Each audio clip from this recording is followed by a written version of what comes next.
नमस्कार, बहुत स्वागत है आपका। मैं हूं आपके साथ सुमित झा। आप देख रहे हैं रिपब्लिक भारत का डिजिटल प्लेटफॉर्म। 17 साल बाद मालेगांव ब्लास्ट केस में फैसला आ गया।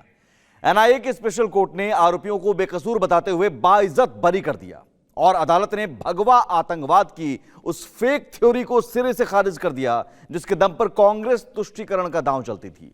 महाराष्ट्र के मालेगांव में 29 सितंबर 2008 को धमाका हुआ था। धमाके में 6 लोगों की जान चली गई थी, 100 से ज्यादा घायल हुए थे। पूर्व सांसद साध्वी प्रज्ञा ठाकुर, रिटायर्ड कर्नल प्रसाद पुरोहित समेत 7 प्रमुख आरोपियों पर केस चला। उन पर आतंकवाद और साजिश रचने जैसे गंभीर आरोप लगाए गए। तत्कालीन कांग्रेस सरकार ने भगवा आतंकवाद की फेक थ्योरी गढ़ी और तुष्टीकरण की राजनीति को धार देने के लिए इसका लंबे समय तक सियासी इस्तेमाल किया। लेकिन 17 साल बाद फैसला आया तो सारे आरोप धरे के धरे रह गए। कांग्रेस की फेक नैरेटिव की पोल खुल गई, कांग्रेस के तुष्टीकरण की हवा निकल गई, भगवा आतंकवाद की थ्योरी फ्लॉप हो गई, हिंदुओं को बदनाम करने की साजिश नाकाम हो गई, मुस्लिम वोट बैंक के लिए फैलाया गया भ्रमजाल टूट गया, एंटी हिंदू टूल किट पूरी तरह एक्सपोज हो गई। एनआईए को ना तो इस केस में कोई पुख्ता सबूत मिले, ना ही यह साबित हो पाया कि मालेगांव ब्लास्ट में हिंदुवादी संगठन का हाथ था। पता चला तो सिर्फ इतना कि यह केस साजिश के तहत चलाया गया। साध्वी प्रज्ञा ठाकुर और रिटायर्ड कर्नल प्रसाद पुरोहित तमाम लोगों पर जो चार्जेस फ्रेम किए गए उनका कोई आधार ही नहीं था। ना पुख्ता सबूत थे, ना भरोसेमंद गवाह। सिर्फ थी एक चीज, सियासत, सियासत और विशुद्ध सियासत। आपको बताते हैं, साध्वी प्रज्ञा पर लगे आरोप और लेफ्टिनेंट कर्नल प्रसाद पुरोहित पर लगे आरोप पर कोर्ट ने क्या क्या कहा और क्या क्या टिप्पणी करके उन्हें बरी किया। पहले बताते हैं, साध्वी प्रज्ञा पर लगे आरोपों को लेकर कोर्ट ने कहा, धमाके में जिस बाइक के इस्तेमाल की बात कही गई और साध्वी प्रज्ञा की बाइक होने की बात कही गई, बाइक के मालिकाना हक को लेकर सबूत ही नहीं है। बाइक साध्वी प्रज्ञा की ही है, यह साबित करने में एटीएस विफल रही। बाइक का चेसिस नंबर निकालने में भी अभियोजन पक्ष विफल रहा, नंबर भी स्पष्ट नहीं है और धमाके में इस्तेमाल बाइक का चेसिस नंबर अस्पष्ट है।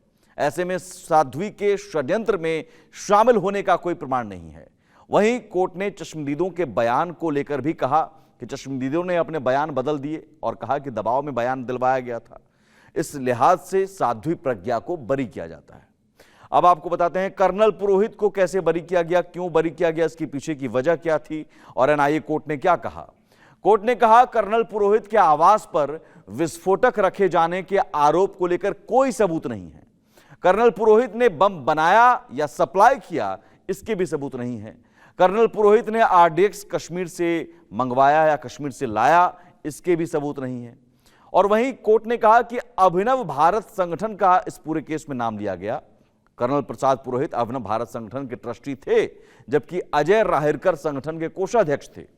दोनों के खाते में पैसे के लेन देन के सबूत हैं, कोर्ट ने कहा, लेकिन इन पैसों का आतंकी गतिविधियों या ब्लास्ट के लिए इस्तेमाल नहीं हुआ। ये पैसे पुरोहित ने कंस्ट्रक्शन के काम के लिए इस्तेमाल किया था। ऐसे में अभिनव भारत के फंड का इस्तेमाल आतंकी गतिविधियों या ब्लास्ट के लिए किया गया, इसके कोई सबूत नहीं है। मतलब एनआईए की स्पेशल कोर्ट ने न सिर्फ आरोपियों को बाइज्जत बरी कर दिया, न सिर्फ उन्हें मालेगांव ब्लास्ट केस से दोष मुक्त करार दिया, बल्कि तत्कालीन यूपीए सरकार या कहें कांग्रेस सरकार की झूठ का पर्दाफाश कर दिया। हिंदुत्व के विचारधारा के खिलाफ साजिश रचने वालों को आईना दिखा दिया। और सिर्फ साध्वी प्रज्ञा ठाकुर और रिटायर्ड कर्नल प्रसाद पुरोहित समेत वो तमाम लोग आरोप मुक्त नहीं हुए जिन्हें मालेगांव ब्लास्ट केस का आरोपी बनाया गया था, बल्कि भगवा आतंकवाद की थ्योरी गढ़ने वालों का मुंह काला हो गया। बहरहाल देर से ही सही मालेगांव ब्लास्ट केस में इंसाफ हो गया। साध्वी प्रज्ञा समेत 7 लोग बाइज्जत बरी हो गए।